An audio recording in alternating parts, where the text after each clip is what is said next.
Why on earth would Royal Ascot consider following in the mad footsteps of the BBC by axing Rule Britannia when it can quite plainly see that the entire nation hates the BBC for doing that? Well, it's incredulous, actually. If you, this story is sort of spreading. I think what we're seeing is that someone thinks that it's a good idea to drop this for whatever the sort of wokey precedent is. And, of course, they try it out on the media. They sort of leak it out on the media to see whether or not it's going to cause a furore. So clearly the BBC started by suggesting that this Finnish conductor was uneasy about it. That's how it all started. And then there was this huge outpouring of anguish and disdain for it. And it then turns out that they've thrown this poor Finnish conductor who didn't care either way. She put a statement out today, didn't she? Yeah, she put, I mean, so, instead of actually saying, well, the proms isn't going to be what it was, there's a small chorus and it's a bit of a flat event, and it would look even flatter if everybody's sort of singing their hearts out and they can't. There's about 12 people in the chorus. No, it's sort of grown and grown like some sort of ginger beer plant. But and it's taking over. And you're right. I mean, this is. The new Director General, Tim Davies starts on Monday. What a job to inherit now, where there's such vitriol and of course, Boris has got involved saying, how dare you do it? So he's generating a bit of positive publicity. But coming back to this sort of, the GG races who have this as a tradition, I think this is a story out of control because it will massively backfire on them. I mean, if this is some statement about the new, and sort of getting away from, the cancel culture and trying to do something before you're cancelled, well, they've taken a step too far. And maybe if this was a leak to test the temperature, they've been told in no uncertain terms that they've made a massive mistake. Yeah. And I think that, people do feel uncomfortable about the speed of this change. Yes. I think everybody's not disagreeing with the fact that there are things that are long overdue for a rethink. But why do they make these massive decisions and throw the pendulum the other way to create this real unease? And I think we're in this situation where it's just a nightmare. Yeah, that exactly. So I mean, it's like a kind of catching corporate disease, isn't it? And it's born of a terror of causing offence. So it's about sort of saying, "Oh, we're not racist. We wouldn't embrace this racist song."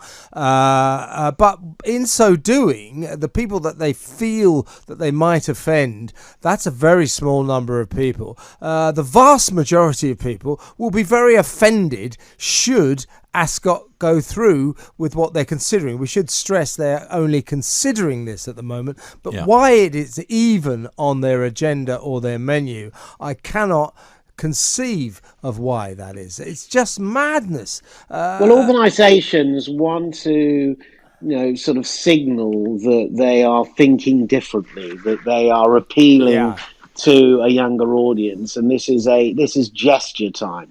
And I think that this won't be the first or the last of traditional, long-held traditions being challenged, and arguably that might be the case. But we have lost the art of thinking sensibly, debating these things, without social media descending on it, warping the facts, twisting the original story, everybody piling in and creating this cacophonous noise, and you strip it back and there's probably a seed of a story there. Kev, we are in the middle of the silly season. I know. But why have they repeated it after the furore with the BBC? That's what I don't get. When they saw the reaction. I mean, what I think, Mark, but it was out of control. This is an egregious example. These things get out of control, and you can't stop the. Yeah, it's an egregious example of this catching nature of, if you like, corporate cowardice.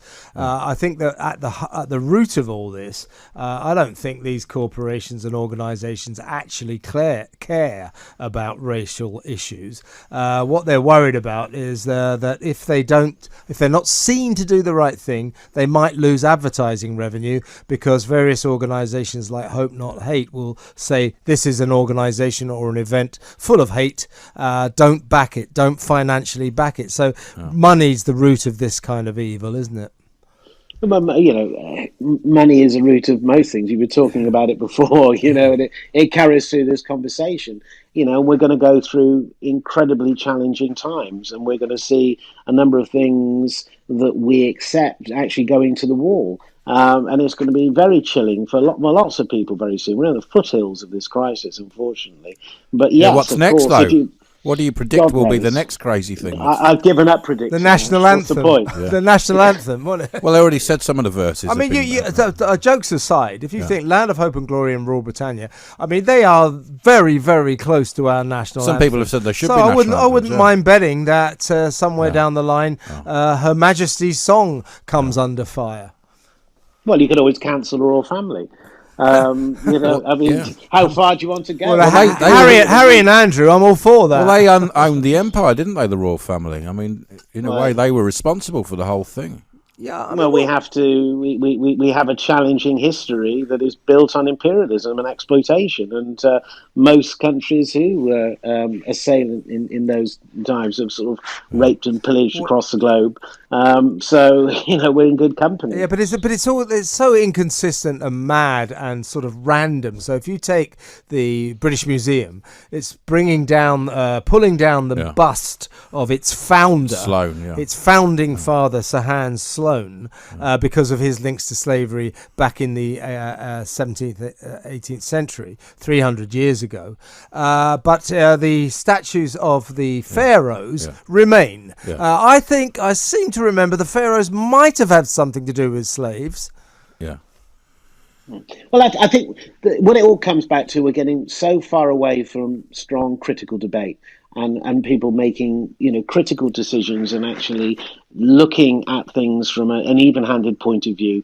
I shared something with my office a couple of weeks ago. Two people on polar opposites having a good old-fashioned sort of chat. One representing some far-right views, somebody else representing some far-left views, and it was an interesting debate because it was two people at polar opposites finding an opportunity to both exchange views, both further apart, not come closer, both agreeing to disagree. But it was a genuine debate. Yeah. And, you share that with certain people and they're looking at, well, are you trying to say that you're defending either side? I'm saying, no, we can, if you're sensible, have a debate. Yeah, you're now, right. We've lost that art. Yes, We've exactly. lost that That's art. what this woke madness is all about. It's about Non-platforming. It's about the Yeah. paucity of sensible debate and our apparent new or modern inability to debate like civilized human beings. Mark, thank you so much for your time. Always a pleasure to talk. I hope we hook up very soon.